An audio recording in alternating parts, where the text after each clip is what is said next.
En su primer sermón, conocido como la puesta en movimiento de la rueda de la ley, el Buda expuso a pocos kilómetros de la ciudad santa de Benares, en la actual Sarnath, las 4 nobles verdades. He aquí su contenido doctrinal. Todo lo que existe está sometido al sufrimiento. El origen del sufrimiento reside en los deseos humanos. La erradicación del sufrimiento procede de la supresión de los deseos y apegos. Y por último, el camino que conduce a esta extinción, denominado noble sendero óctuple o vía media. Se dice que el Buda actuó como los médicos de la época. En primer lugar, diagnosticaba la enfermedad, después encontraba la causa que la provocó, luego reflexionaba sobre la cura y por último suministraba el remedio. En la palabra del Buda, una antología de textos en castellano seleccionados de las antiguas escrituras en lengua pali, se nos ofrece un interesante fragmento del Digha Nikaya acerca de las denominadas 4 verdades. Por no haber entendido 4 nobles verdades, por no haberlas comprendido cabalmente, tanto yo como vosotros, monjes, llevamos tanto tiempo rodando de existencia en existencia. ¿Cuáles son las 4 verdades? Son la noble verdad del sufrimiento, la noble verdad del origen del sufrimiento, la noble verdad de la cesación del sufrimiento y la noble verdad del camino que conduce a la cesación del sufrimiento. Es, por no haber entendido estas 4 verdades, por no haberlas comprendido cabalmente, que tanto yo como vosotros llevamos tanto tiempo rodando de existencia en existencia.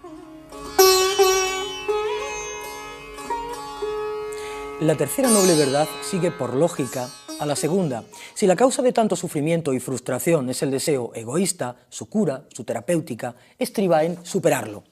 Así aparecen expuestas en los textos budistas la tercera noble verdad. Al cesar y desvanecerse completamente el deseo, cesa el apego. Al cesar el apego, cesa el devenir. Al cesar el devenir, cesa el nacer. Al cesar el nacer, cesan el envejecer, el morir, la pena, el lamento, el dolor, la aflicción y la tribulación. Esta es la cesación de toda esta masa de sufrimiento. Así pues, monjes, la cesación, el aquietamiento y la desaparición de las formas materiales, las sensaciones, las percepciones, las actividades mentales y la conciencia son la cesación del sufrimiento, el alivio de las enfermedades, la desaparición de la vejez y de la muerte. Eso es paz, eso es sublimidad, es decir, el acabarse de todo lo constituido, el abandono de los fundamentos de la existencia, la cesación, el desvaimiento y aniquilación del deseo, el nirvana. No es imprescindible morirse para acceder al nirvana. Extinguidas todas las pasiones, aniquilada la ilusión de la vida, realizado el conocimiento inmediato y esencial de las llamadas 4 nobles verdades, el santo, por la absoluta consumación de su karma, goza en la tierra de aquella felicidad que está representada por el nirvana. Mucho se ha discutido y se discutirá en torno a la concepción del nirvana, la piedra angular de la enseñanza budista. La opinión, sin embargo, que más se baraja, considera el nirvana como una extinción de la vida empírica. No es por consiguiente la nada absoluta. Para Luis de Laval Poussin, un conocido investigador del budismo, el nirvana es un estado de felicidad que sucede al conocimiento de la no sensación. En el Diccionario de Filosofía de José Ferrater Mora encontramos una interesante definición del nirvana.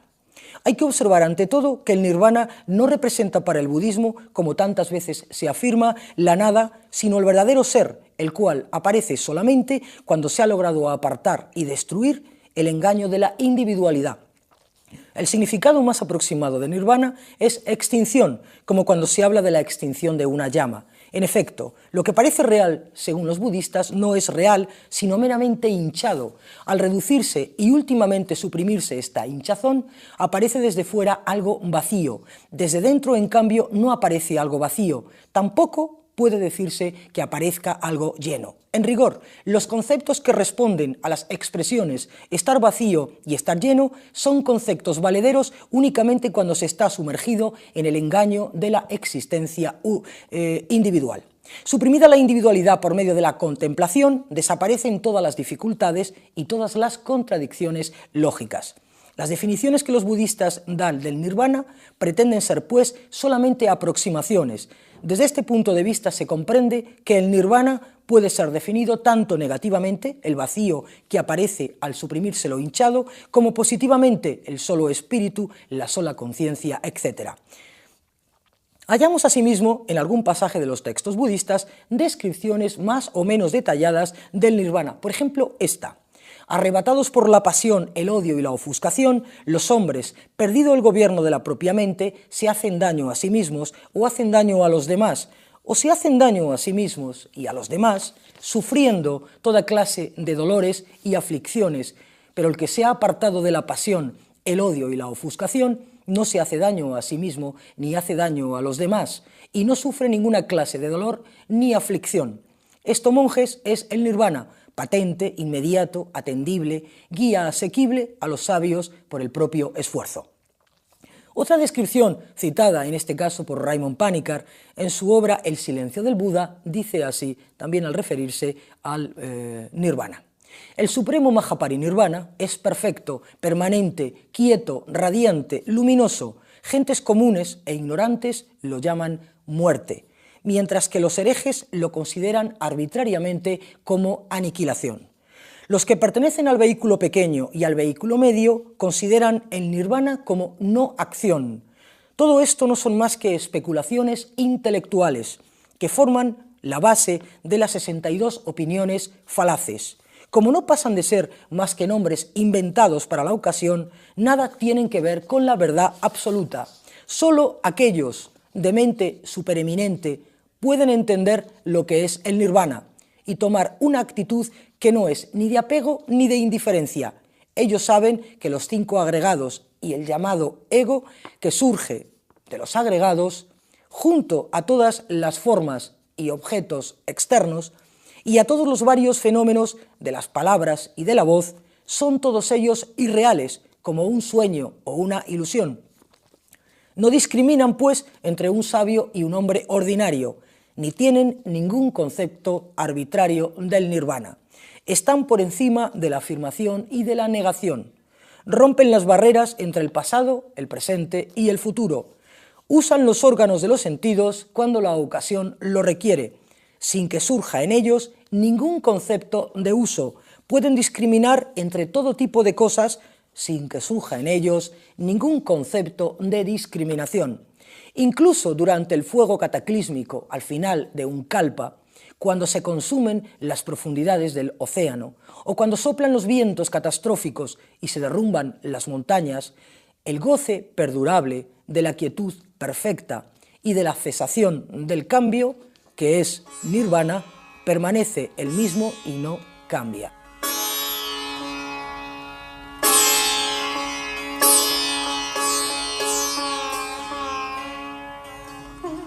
La cuarta noble verdad es la noble verdad del camino que conduce al cesar del sufrimiento. Dicho camino se denomina camino medio porque evita 2 extremos. La búsqueda de la suprema felicidad a través de los placeres de los sentidos es un extremo. La búsqueda de la suprema felicidad a través de la mortificación es el otro extremo. La vida del Buda histórico, antes de alcanzar el despertar o iluminación, a los 35 años, refleja precisamente estos 2 extremos. Desde que nace hasta los 29 años, la vida del príncipe Siddhartha, nombre del Buda antes de la iluminación, simboliza el extremo de la complacencia e intemperancia sensual, una vida palaciega, llena de lujos y placeres, y un brillante futuro como rey. Desde la renuncia a todo este tipo de vida, que representa el extremo de los placeres de los sentidos, hasta los 29 años, cuando abandona la vida del hogar y empieza a practicar una serie de prácticas ascéticas, constituiría el otro extremo. Después de haber practicado diversas técnicas de mortificación personal, el Buda se quedó casi sin energías y, al ser consciente de la importancia del cuerpo para practicar mejor la vida espiritual, el Buda descubrió el camino medio, también conocido como el óctuple noble sendero. Como su nombre indica, tiene 8 partes: recta opinión, recto propósito, recta palabra, recta acción, recto sustentamiento, recto esfuerzo, recta atención y recta concentración. Estos 8 factores no se practican todos al unísono, uno detrás de otro, primero uno y cuando se ha dominado el siguiente y así sucesivamente. No, más bien se practican todos al mismo tiempo, si bien no siempre con la misma intensidad. A veces hay que practicar más unos que otros.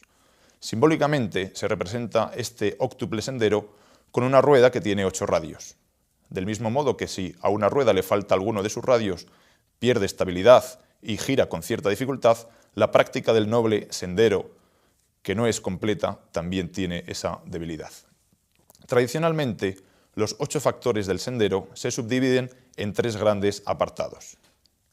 Esos 3 grandes apartados constituyen la esencia de la práctica budista: la moral, el cultivo de la mente y la sabiduría. Aunque todos los apartados son importantes, cabe destacar los que corresponden al apartado denominado sabiduría: la recta opinión y la recta motivación o propósito. La recta opinión consiste al principio en el conocimiento y comprensión intelectual de las 4 nobles verdades y de la naturaleza interdependiente de toda la realidad. Al final, consiste en el conocimiento por propia experiencia de la naturaleza última de la realidad. Si para lograr el primer estado basta con leer libros y escuchar las enseñanzas y doctrinas de maestros, para el segundo se requiere la práctica espiritual constante. El recto propósito o recta motivación consiste en aspirar al logro de la iluminación o despertar, es decir, en querer liberarse del sufrimiento, pero no solo por buscar el propio bien, lo que sería una muestra de egoísmo, sino por compasión y amor hacia todos los seres, y así poder procurar su máximo bien y felicidad. Igualmente importante, por ser la base sobre la que se asienta toda la práctica espiritual, es el apartado de la conducta ética o moral. Tiene 3 apartados: la recta palabra, la recta acción y el recto sustentamiento. La recta palabra consiste, a su vez, en 4 partes: no mentir, no decir cosas que sirven para separar a las personas, no decir cosas que hacen daño o con agresividad, y por último, no hablar frívolamente, es decir, sin ton ni son, en un momento inoportuno y sobre temas irrelevantes para la práctica espiritual.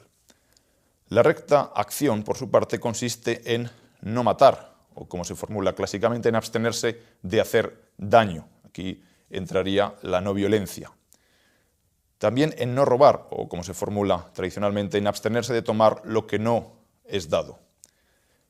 También, finalmente, en no tener relaciones sexuales ilícitas, es decir, con la mujer de otros o con menores que todavía están bajo la tutela de sus padres o de la persona que esté al cargo.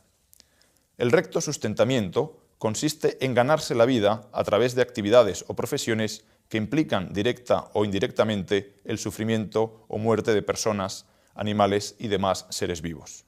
El último, que no por ello menos importante, es el cultivo de la mente, que también tiene 3 apartados: recto esfuerzo, recta atención y recta concentración. El recto esfuerzo guarda relación con el nivel de energía de la persona y con la necesidad de enfocar o canalizar dicha energía hacia, primero, la prevención de estados mentales negativos que no han surgido todavía. Segundo, hacia la eliminación de los estados mentales negativos que hayan surgido. Tercero, hacia el desarrollo de los estados mentales positivos que no hayan surgido. Y, por último, hacia el cultivo de los estados mentales positivos que sí han surgido.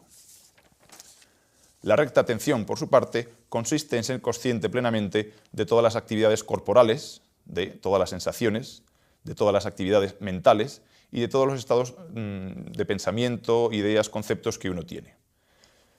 La mejor técnica para practicar recta atención es la técnica denominada Anapanasati o cultivo de la atención sobre la respiración. Gracias a esta técnica uno es capaz de percibir tanto las sensaciones corporales, las reacciones emotivas a esas sensaciones corporales, los pensamientos que afloran, etc. Por último, y para terminar, la recta concentración, que consistiría en la capacidad de mantener la atención en un solo punto. ¿Qué es, amigos, la ignorancia? ¿Cuál es el origen de la ignorancia? ¿Qué es el cesar de la ignorancia? ¿Cuál es el camino que conduce al cesar de la ignorancia? Amigos, desconocer el sufrimiento, desconocer el origen del sufrimiento, desconocer el cesar del sufrimiento y desconocer el camino que conduce al cesar del sufrimiento. A esto, amigos, se le llama ignorancia. Al originarse las corrupciones, se origina la ignorancia. Al cesar las corrupciones, cesa la ignorancia. El camino que conduce al cesar de la ignorancia es precisamente el noble octuple sendero.